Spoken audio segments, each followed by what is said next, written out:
and Jimmy just takes over. I think Jimmy showed metal players that they could have ambition, that they could do different things other than just play power chords.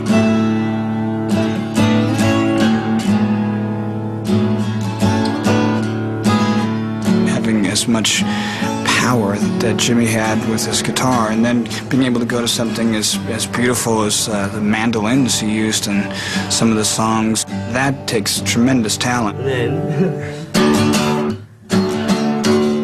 Zeppelin threw the doors open to everything that they wanted to write about and experience. They went everywhere. Para 1971, las fórmulas básicas para todo metalero estaban listas. El sonido pesado y rasposo de Sabbath y el sonido del buen rock concertista de Zeppelin. I do think that seemingly every metal band, at its core, is fundamentally using the template Sabbath set or the template that Zeppelin set. It was the early days, you know, everything was sort of emerging. The first Sabbath record, Led Zeppelin, I mean, what's metal? I don't know, no one knows yet. It's just a bunch of bands that are gone berserk, but they've laid the groundwork.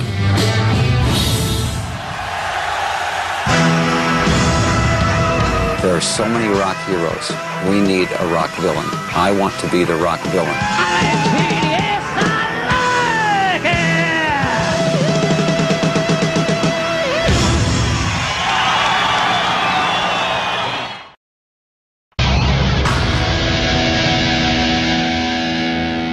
Were you popular in high school? No. No. With the police, I was popular. I was the guy that dressed different than everybody in the whole school, and I had very few friends. At that age, man, you're looking for any sort of expressionism, something that's going to make you different, where you raise your head above the crowd and you go, hey, hello, here I am, look at me. Actualmente la letra de las canciones de las bandas de metal es agresiva y oscura, típico. Pero a principios de los 70, Norteamérica aún no estaba lista para las presentaciones de Vincent Damar Farnier, el rechazado más notable de Norteamérica y mejor conocido como Alice Cooper. Nobody ever tried to do what Alice did. Nobody ever tried to be this sort of bizarre vaudevillian character. Alice Cooper believed fast cars, blondes, switchblades, sensationalism. We wanted to be the National Enquirer of rock and roll. There are so many rock heroes. We need a rock villain. I want to be the rock villain. Alice Cooper grew up on horror movies as much as he grew up on rock and roll. He was the combination of Bela Lugosi, Chuck Berry, Vincent Price, and everything that actually led up to the formation of the Alice Cooper Band. I want to be the personified Captain Hook of rock. I don't want to be Peter Pan. I want to be Snidely Whiplash. I want to be the guy that wants the rent money. And I enjoyed playing the heavy. We fashioned a lot of Alice Cooper under the Betty Davis character in Whatever Happened to Baby Jane. That makeup she wore, the smeared makeup, that's where I got that. Because there was something just so creepy about her. Cooper llevó el metal oscuro británico un paso más adelante. Su notable gira Billion Dollar Babies en 1973 fue un perverso show de horror, adornado con violencia, necrofilia y bebés muertos.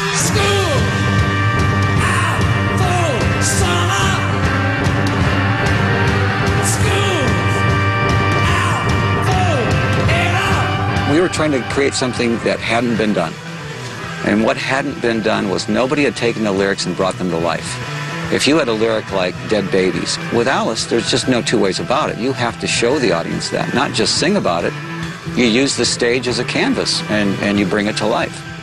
Going to a concert became something more than like a bunch of guys on stage playing their songs. Once those doors shut on the arena, it does like turn into hell.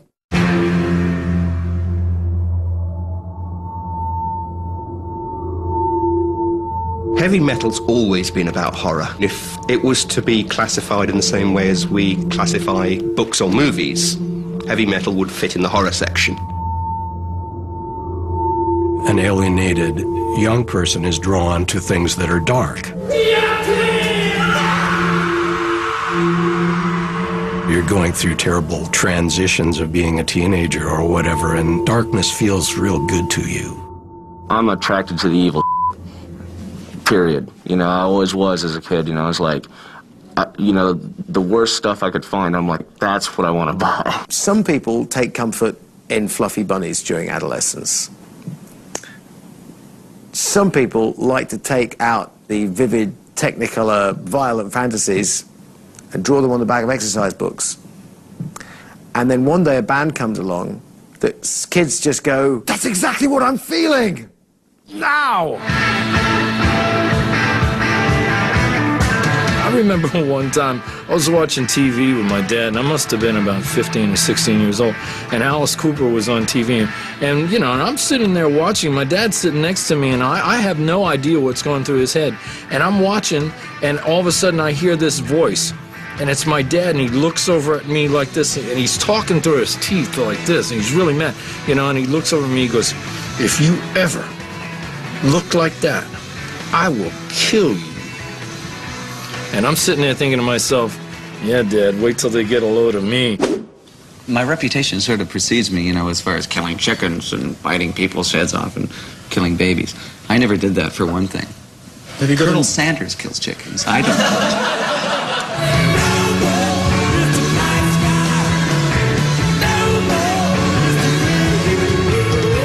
We always had the taste not to do any language, bad language on stage, or no nudity, because that was too cheap, too easy. To us, that was like, well, that gives it all away. You know, what you do is you suggest. If you just suggest, then you don't have to do it. Our stage show was as bizarre as it could get, but I always saw it as being fun. In fact, Groucho Marx loved the show because he saw the burlesque in it. He brought Mae West to one of the shows. Mae West and Groucho Marx watching an Alice Cooper show. And neither one of them were fazed at all. The audience was going, Groucho Marx. I'm looking for the sign and see Groucho Marx and Mae West going, it's good vaudeville.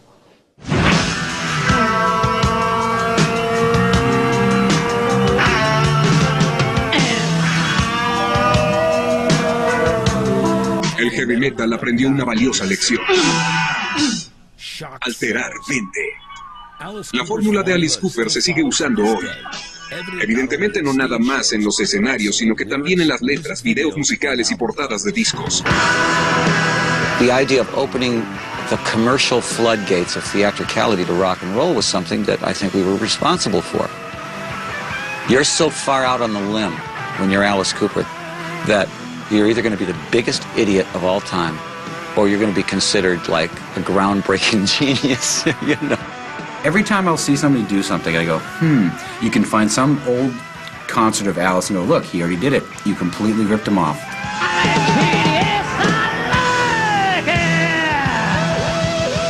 He did everything first. It's sickening. Nobody knew what they looked like. You didn't know whether underneath Gene's makeup he was like a murderer. You didn't know.